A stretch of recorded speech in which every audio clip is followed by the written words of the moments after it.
Sprout, ¿podrás tú solo con el niño?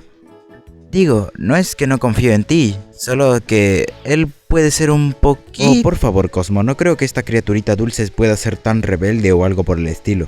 Oh, no, nada de eso. Lo contrario, es un niño muy tranquilo y educado. Solo que a veces te puede asustar demasiado. ¿A qué te refieres? Sprout... ¡A la berenjena! ¡Ese Slenderman! Lo del aire se chupó a tu hijo. ¿Dónde está? A eso es a lo que me refiero. Aparte, no te preocupes, como dije, es educado. Seguro se fue a su habitación a dormir. Oh, tu hijo me traumó.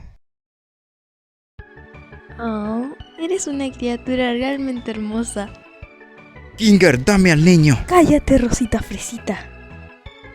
Necesitas enseñarme cómo crear un pequeño como el tuyo. Ah,